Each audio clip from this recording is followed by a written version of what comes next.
So, Colorado is approaching a water crisis. The reservoirs are just continuously getting lower. And you have to ask yourself, where's all that water going?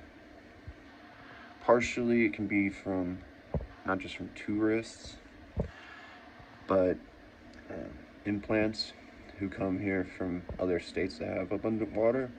So they come here and they live like they're still living back there. And Colorado usually has a lot of water restrictions, especially in the mountain towns.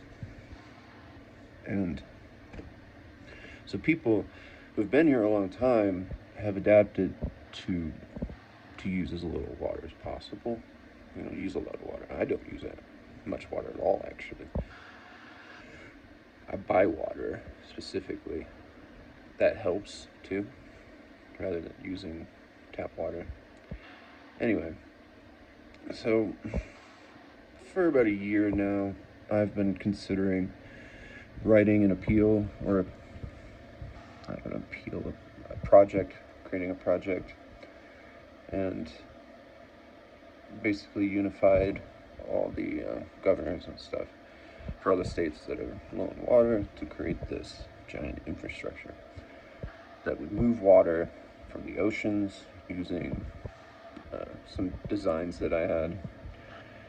And I didn't go through with it because, one, I'm just not that guy. Not the guy that you call up and be like, hey, let's get all the governors together, right? So it just takes a back seat. Let's see what happens. There's a lot smarter people than me. I mean, even the school here has a study for water cycles, and they study the environment. I figure eventually somebody's going to come up with a better idea than I have.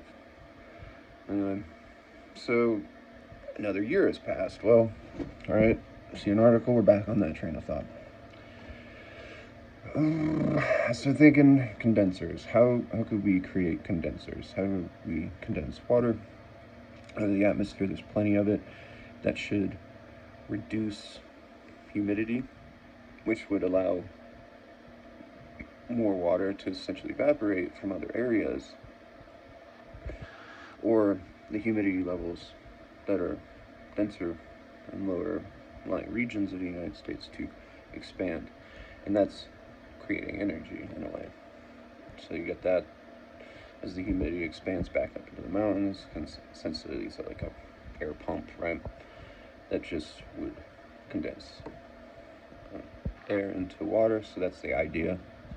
And that could bring more humidity, bring, air in the atmosphere through the trees, be better for plant life, better for grass, everything.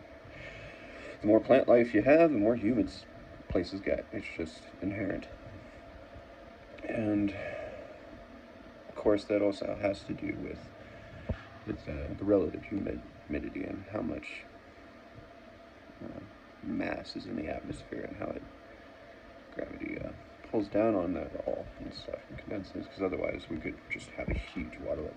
And aside from my other theories about removing argon,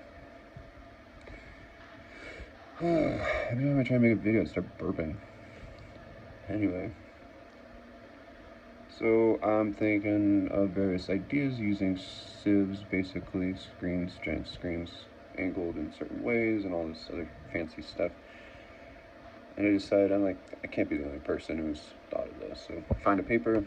There's a paper out. Every single idea I've already had in the last 10 minutes, okay?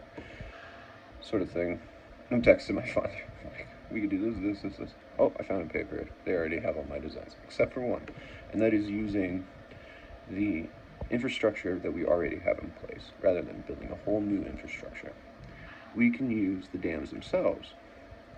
And I think it's the Hoover Dam. It's famous for having that whirlpool. Using that action, one, is very cold, and two, you can design stuff then that would act as a water pump. So my next train of thought is, if we could just reduce the usage of water using the dam to condensate water, then the water in the dams will last that much longer. And that's a great idea.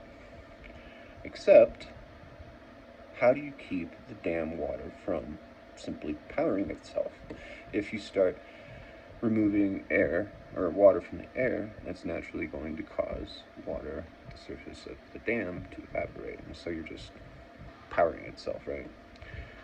And then that can cause more water to convect in the atmosphere. And you don't want to use those giant ball things because those disrupt wildlife. You want to have the geese still coming around to your reservoirs. People love the ducks and geese, right? And you want the wildlife, the elk, deer, to not be afraid to go drink from the river. You never know; something might try to eat the ball. That was a study done in Los Angeles, I think it was, and it reduced evaporation.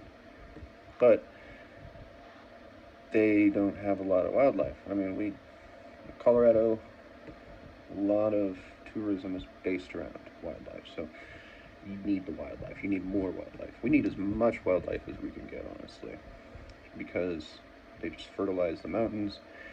It's just good in general. And where they urinate, it's another thing. So then, it dawns on me, the simplest and most effective way would be caves. Caves are natural condensers. They are very humid, very cold, and it'd be nice if we just had a bunch of caves everywhere that we could just reroute and then transform them into, instead of creating natural springs and stuff, which potentially just run into the Ogallala Aquifer. But could we convert mines? Can we convert mines? Because there's a lot of mines here in Colorado. We already have a strip mining infrastructure, right? I think we have an entire mining infrastructure. So how can we still mine, but then convert the old mines into condensers? Brilliant idea, right? We already have the infrastructure. We could build tunnels in the mountains if we wanted to, that do the exact same thing as the, can't remember what that's called. Anyway, like a man-made river, but then we could design it and convert it into a natural condenser. The whole goal being that you reduce or increase the density of air by cooling it down. And that means that you slow it down or vice versa. Whatever really works in general. My brain goes either way. But this is just a brand new idea I just had. But, however, is an extremely probable solution. And you don't have to worry about various other issues. So say we do create these mesh screens. It's kind of a gimmick. See, I'm imagining like just a test tube up in the mountains. It's condensing water. It's never going to condense enough water. And you need a lot, right? So there's other issues too with supplying new materials, using this experimental new means. It's never going to be that efficient. So trying to convert a windmill into a water condenser and expecting that to supply enough water when we have enough electricity. It's something else I thought about. Natural versions of turbines and how you could probably even, reverse one of those Dyson fans.